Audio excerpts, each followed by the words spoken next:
Bismillahirrahmanirrahim. Assalamualaikum warahmatullahi wabarakatuh.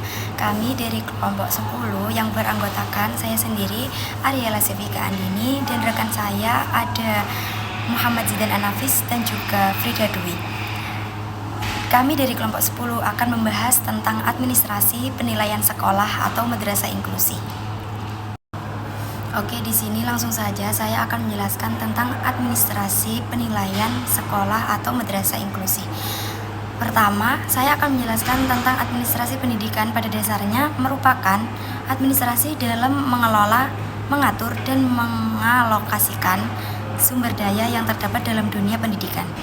Dan fungsi administrasi pendidikan sendiri yakni alat untuk menyatukan dan menyelaraskan peranan seluruh sumber daya yang dimiliki guna tercapainya tujuan pendidikan dalam suatu konteks tertentu.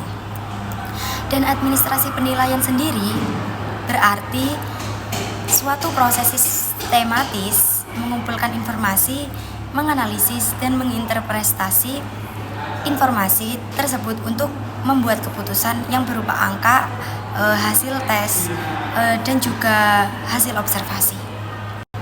Selanjutnya, konsep dasar penilaian sekolah atau madrasah inklusi menitik beratkan pada pengumpulan informasi tentang hasil belajar dan tingkat pencapaian tujuan belajar peserta didik agar dapat mengambil keputusan berdasarkan kriteria dan pertimbangan tertentu dalam mengambil keputusan mengenai nilai, kenaikan kelas, dan kelulusan peserta agar dapat memenuhi harapan.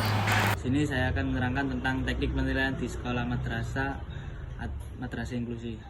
Yang pertama yaitu penilaian sikap. Penilaian sikap dirancang untuk menilai perilaku peserta didik dalam belajar yang meliputi sikap spiritual dan sosial. Tujuan penilaian sikap lebih kepada membentuk perilaku untuk membentuk karakter pada peserta didik.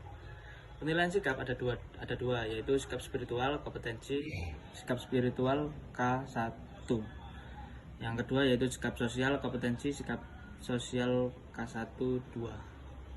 Yang kedua yaitu penilaian pengetahuan. Penilaian pengetahuan pada KI3 dilakukan untuk mengukur penguasaan peserta didik yang mencakup dimensi pengetahuan faktual, prosedural, konseptual, dan metakognisi dalam berbagai tingkatan proses berpikir.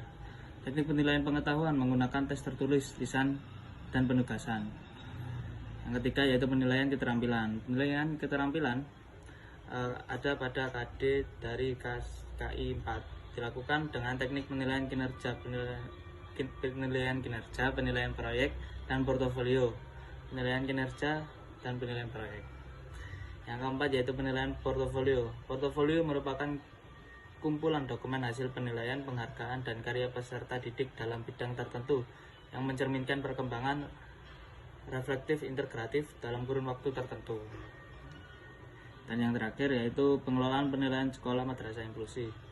Pengelolaan hasil penilaian sikap direkap oleh pendidik minimal 2 kali dalam 1 semester. Hasil penilaian sikap ini akan dibahas dan dilaporkan dalam bentuk deskripsi nilai sikap peserta didik. Kedua yaitu pengelolaan hasil penilaian pengetahuan.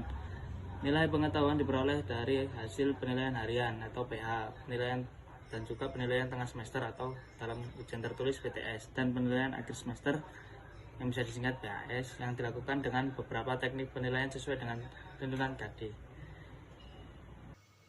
Di sini saya akan menjelaskan mengenai standar penilaian di sekolah atau madrasah inklusi. Standar penilaian di sekolah atau madrasah inklusi menekankan pentingnya penyediaan pendidikan inklusif untuk memiliki standar penilaian yang jelas bagi siswa berkebutuhan khusus, termasuk memberikan informasi kepada orang tua, mengadaptasi prosedur penilaian, menetapkan kriteria kelulusan minimum, dan memberikan laporan rinci tentang kemajuan siswa. Penyelenggaraan pendidikan inklusif juga seharusnya perlu memiliki standar penilaian pendidikan dengan kriteria sebagai berikut. 1. Guru dapat menginformasikan rancangan dan kriteria penilaian peserta didik berkebutuhan khusus kepada orang tua pada semester yang berjalan. Yang kedua, guru melakukan penilaian pembelajaran peserta didik berkebutuhan khusus tidak disertai gangguan intelektual menggunakan standar penilaian umum. Yang ketiga, guru melakukan penilaian pembelajaran peserta didik berkebutuhan khusus disertai gangguan intelektual atau IQ di bawah rata-rata menggunakan standar penilaian khusus atau sesuai dengan karakteristik peserta didik. Yang keempat, guru mengadaptasi prosedur atau media penilaian peserta didik berkebutuhan khusus. Yang kelima, sekolah menentukan kriteria ketuntasan minimal atau KKM bagi peserta didik berkebutuhan khusus sama dengan peserta didik lainnya pada seluruh mata pelajaran dengan memperhatikan karakteristik dan kemampuan peserta didik, karakteristik mata pelajaran, serta kondisi sekolah. Yang keenam, sekolah mengukur tercapainya KKM peserta didik berkebutuhan khusus yang menggunakan kurikulum di bawah standar berdasarkan kemajuan dari masing-masing peserta didik dan bukan berdasarkan rata-rata kelas. Yang ketujuh, sekolah menentukan peserta didik berkebutuhan khusus yang menggunakan kurikulum di bawah standar tidak mengenal tinggal kelas. Yang kedelapan, sekolah melaporkan hasil penilaian setiap akhir semester kepada orang tua peserta didik dalam bentuk buku laporan hasil peserta didik atau hasil belajar peserta didik.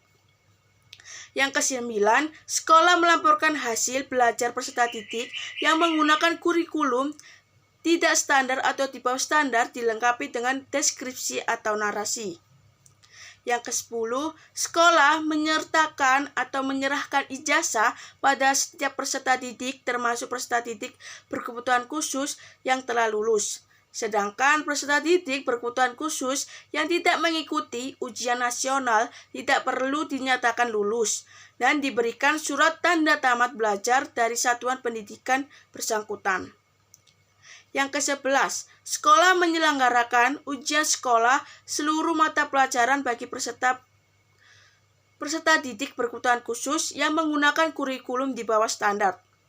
Yang ke-12, sekolah menentukan kelulusan peserta didik berkebutuhan khusus dengan menggunakan kurikulum standar sesuai kriteria kelulusan. Yang terakhir, yaitu sekolah tidak mengikut sertakan peserta didik berkebutuhan khusus dengan menggunakan kurikulum di bawah standar dalam ujian nasional.